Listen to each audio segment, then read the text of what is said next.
তো সব বুঝার পরেও যদি অবুঝের মতো কাজ করি, তাহলে কি মালিকের কিছু করার আছে? আমাদেরকে সুযোগ দিচ্ছে আল্লাহ পাক, কারো 70 বছর, কারো 60 বছর, কারো 100 বছর, কারো 90 বছর, কারো 50 বছর, কারো 40 বছর। আমরা যেরকম ভাবে দেখবেন বাতাস যখন গরমের দিন বা বাতাস যখন আসে তখন গুড়ি বানায়, আমরা গ্রাম্য ভাষায় যেটাকে গুড্ডি বলি, ঠিক আছে না? গুড্ডি বাচ্চাদের হাতে নাটাই থাকে বা কাডি বা বোতল থাকে, ওটার ভিতরে সুতা পাচানো থাকে। দেখবেন কেউ 1 গুইটা সুতা দেয়, কেউ 2 গুটি সুতা দেয়, এরকম ভাবে দিতে থাকে। এটা দ্বারা এটাই বোঝানো হয় যে তুমি যত দূর যাইতে পারো, তোমার মাত বড়ি কিন্তু আমার হাতে, ঠিক আছে না? তোমার মাত বড়ি হলো আমার হাতে। দেখবেন কখনো কখনো ওই গুড়ি ছাইরা দেয় বলতে গাছের মধ্যে বাইরে রাখে, রাত্রে বেলাও ওই গুড়ি উড়ে আকাশে, ওই আকাশে গুড়ি উড়ে, গুড়ির মধ্যে রঙিন লাইট লাগাই দেওয়া হয়। রাত্রে বেলাও উড়ে, দিনের বেলাও উড়ে, মালিক সারা গাছের মধ্যে বাইন্দা রাখছে কে?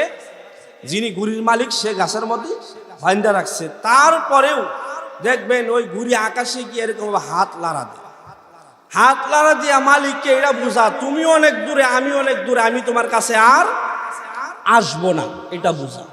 কিন্তু মালিক পরের দিন সকালবেলা ঠিকই গিয়া যখন বোতল ঘুরাইতে থাকে, নাটাই যখন ঘুরাইতে থাকে, তখনও দেখবেন সে শুধু ঘাড় লাড়া, গাওরামি করে, আমি তোমার কাছে আসবো না। কিন্তু যখন কাছাকাছি চলে আসে, তখন মালিক যখন থাবা দিয়া ধরে, তখন কিন্তু আর গাড্ডা তার লড়ে না। মালিক ছাড়লো, তারপরেও ঘাড় লড়াইলো, আসবো না। আবার যখন দূর দেশে চলে গেছে, তখনও বলে আসবো না। কিন্তু মালিক যখন নাটাই ঘুরাইতেছে, তখন আবার ঠিকই আসতে হয়। আরো সহজভাবে বুঝেন, আপনার বাড়িতে আপনি একটা পুকুর দিছেন, ছোট্ট একটা পুকুর অথবা বড় একটা ফিশারি দিছেন। ফিশারির মালিক যারা আছে, লক্ষ লক্ষ টাকা ফুরাইয়া কেউ পাঙ্গাস মাছের পোনা ছাড়ে, কেউ দেশি মাছের পোনা ছাড়ে, বিভিন্ন প্রকার মাছ কি পুকুরে ছাড়ে।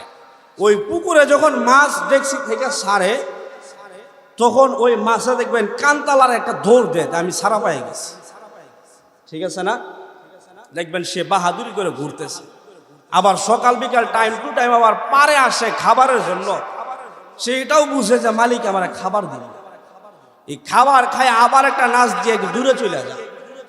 তা মালিককে এটাই বুঝা, খাউন দেও, খাবার খাবো তোমার, কিন্তু তোমার অনুযায়ী আমি চলবো। মাসে কি মালিক রে এটা বুঝা। কিন্তু দেখেন সে কি ওই 4টা পারের বাহিরে যাওয়ার ক্ষমতা আছে?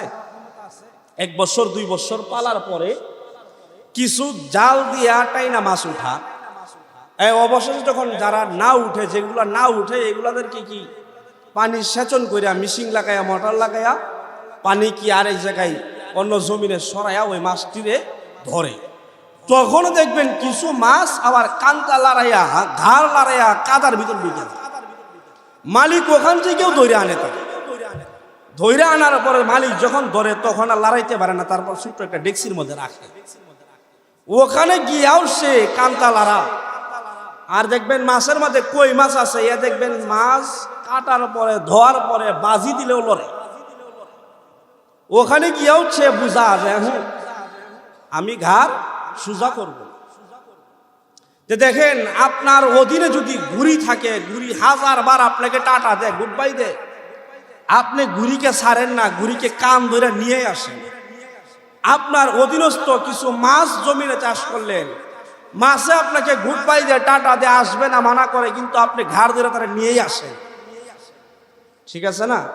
কিন্তু আপনি যে স্বাভাবিকভাবে ক্ষণস্থায়ীভাবে মাছের মালিক হইলেন, ঘুড়ির মালিক হইলেন, সম্পদের মালিক হইলেন, দোকানের মালিক হইলেন, ব্যবসার মালিক হইলেন, আপনার সংসারের সদস্যের মালিক হইলেন, আপনার সন্তানের বাবা হইলেন, নাতির নানা হইলেন, নাতির দাদা হইলেন, স্ত্রীর স্বামী হইলেন, মার সন্তান হইলেন, বাবার সন্তান হইলেন, সন্তানের বাবা হইলেন। আপনিও তো কারো না কারো অধীনস্থ, আবার আপনারও তো কেউ না কেউ অধীনস্থ আছে, ঠিক আছে না? কিন্তু সব শেষে দেখেন আমরা সবাই তো একজনের অনুসারী, সবাই তো আমরা একজনের অধীনস্থ। সে যেন আমাদেরকে চোখ টান দিয়ে খুইলা বুঝিয়ে দেয়, যে তোমার পিসারির মাছ যেমন তোমার অধীনস্থ, সারাদিন ঘাড় লড়াইলেও যেরকম ভাবে সুইটা যাইতে পারে না, তোমার হাতে নাটাই থাকা সত্ত্বে গুড়ি যেরকম ভাবে কান লড়াইয়া তোমারে বুঝা যে আমি আসবো না, অবশেষে তুমি ধরে নিয়েই আসো। যতভাবে তুমি বুঝো বান্দা, তোমারও একটা হায়াত দিছি, যতই ঘোরাঘুরি করো, যতই ময়মনসিংহ যাও, যতই ঢাকা যাও, যতই সিলেট যাও, যতই আকাশে মহাকাশে যাও, যতই দিল্লি আর অমুকে তমুকে যাও, তুমি একদিন আমার কাছে আসতেই হবে। তুমি যতই ঘাড় লড়াও না কেন, যতই মানা করো না কেন, তোমার ঘাড় ধইরা আমি নিয়ে আসবো। ঠিক না? বুঝছেন কথা? বুঝছেন? বুঝানোর উদ্দেশ্য হলো আল্লাহ যে আমাদেরকে হায়াত দিছে, কাউরে 10 বছর, কাউরে 20 বছর, আমাদেরকে মাতাব্বরি দিয়ে দিছে, স্বাধীনতা দিয়ে দিছে। আপনি মাছওয়ালা যখন বাজারে মাছ কিনে আনছে, মাছ যখন কিনে আনছে বিক্রি করার জন্য, সেখানে একটা হিন্দু লোক গিয়ে দাঁড়াইছে, একটা গারো লোক গিয়ে দাঁড়াইছে, একটা মুসলমান গিয়ে দাঁড়াইছে। এখন ইচ্ছা করলেই ওই মাছওয়ালা কি